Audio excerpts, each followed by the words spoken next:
So, good morning everyone. Today I would like to just talk a little bit about our publications and also about some of the sources of information that are available on our website. So, let's see if this one works. First, let me just give you a brief overview of our unit.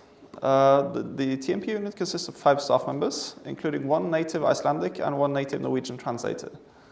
So we are responsible for publishing the EEA supplement to the official journal of the European Union, which is generally, with a very few exceptions, published every Thursday throughout the year. We also coordinate publications with third parties, which, depending on the publication, might be the European Commission Publications Office, the Secretariat General of the European Commission, the EFTA Court, the EFTA Surveillance Authority, as well as the Ministries of Foreign Affairs in Norway and Iceland. Our 2 translators have a variety of tasks. Their translation work consists primarily of 3 different text types. The first one is notices from the European Union concerning the EEA agreement. And examples of these notices could be, for example, notifications of state aid, notifications of tender, as well as what's known as prior notifications of company concentrations, which have a very short deadline for responding because these are usually issues when 2 companies want to merge or if there's a takeover. And in the wake of the COVID-19 pandemic, there was a sharp increase in state aid texts.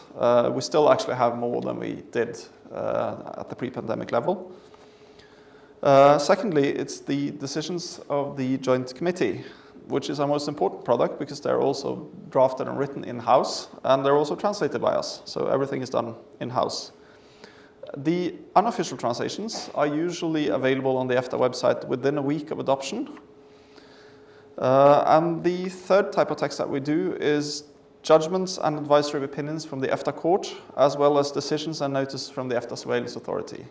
Again, something we've seen a massive increase in in the 2 years, even now, 2 years after the outbreak of the COVID-19 pandemic.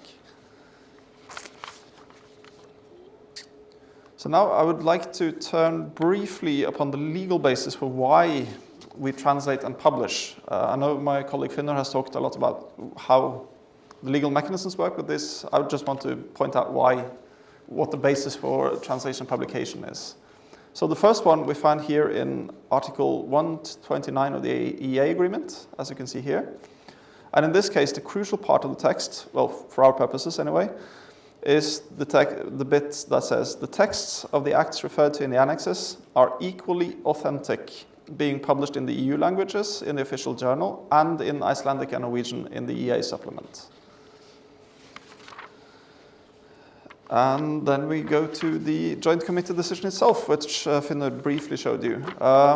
In the Joint Committee decision itself, there is usually an Article 2, where it says that, basically from this article, it is decided that the regulation needs to be translated and published, and that the translated version will be authentic, as you can read here.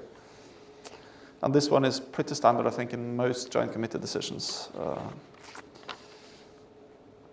And finally, in the so-called exchange of letters, which are annexed to the original EEA agreement from 1994, it says that the EFTA states undertake to provide an appropriate infrastructure in order to ensure the timely availability of the necessary translations in the non-EU EFTA languages, and the EFTA states will be responsible for producing the material for the production of the EEA supplement.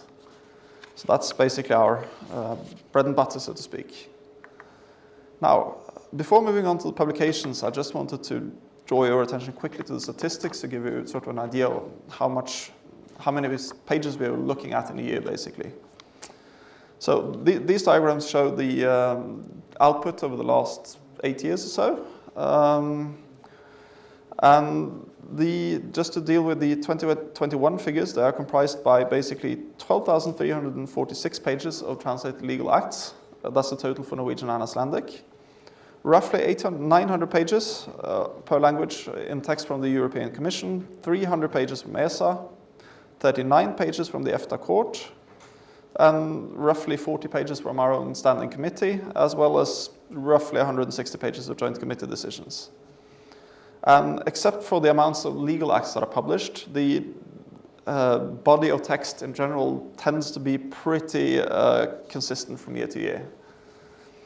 Output in 2022 has been quite high. We have already published almost 10,000 pages of legal acts. And we are expecting a significant increase for the year in total compared to 2021, so closer to the 2019 level.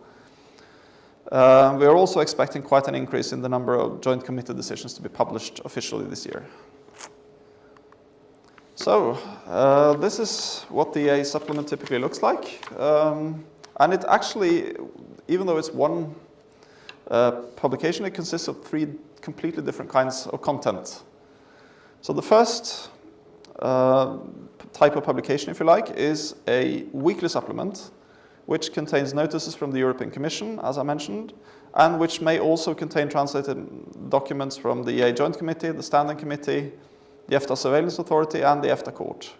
And these weekly publications will always include the before-mentioned merger notifications, which have a very short deadline, and therefore we have to publish weekly in order to comply with the necessary deadlines. So the second type, and I should also mention the text from the Joint Committee, Standing Committee, and the EFTA Surveillance Authority. They are actually published in cooperation with the Publications Office of the European Union, so they will then appear in all the EU languages as well as the EFTA languages on the same day. This also goes for the second type of publication, which is the Joint Committee decision, that are published also in the official journal and the EEA supplement in agreement with the Secretariat General of the European Commission. And both the weekly supplement text and the joint committee decisions are translated into Norwegian and Icelandic by our own in-house translators.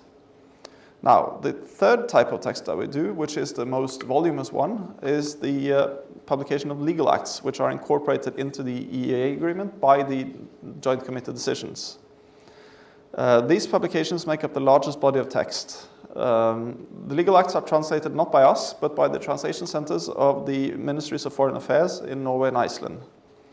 And the EFTA Secretariat is responsible for its publication, and we will publish them in agreement with the translation centers. Now, so where can you find our publications? I don't know if there's a possibility of clicking some of the links. First of all, the EEA supplement, which you will find on the EFTA website. If you scroll a little bit down, there you can find it in each year and in each language, and they will then be sorted sequentially by issue number. Can you go back? Yeah, sorry. This one? It's that one, yes. And you can we also have a section on the website for the EEA agreement itself, and where you have a lot of legal documents, and here you can find the joint committee decisions. Until the moment of their publications, you will always find the unofficial text in Norwegian and Icelandic there. And the difference only basically being publication references and things that will be changed last minute before publication, but they are essentially the final versions. And then finally, we have EEA Lex, which is our search tool. So I don't know if you mind helping me type, for example, just to show how it works. Sorry about that. 3/2015. 20? Yeah. 15. D for David, 1602. Sorry. 02. So, and you can just click. Now, so if you scroll down a bit, sorry. Yeah, click on the fact sheet. View fact sheet, it's next to the number. This one? No. I can't see properly. Sorry. Slide no, up. oh, but be careful that your mic doesn't fall. It's, yeah. Sorry. Sorry, I should have warned you. Oh, it's there we fine. go. There. Here you can basically see everything you need to know. I mean, both where the status is and with regards to the EEA agreement, and if you scroll slightly down, you can also see, you can find the different language versions, both the OJ reference and the references to the published versions from the EEA supplement. So, yes, on that note, I say thank you very much.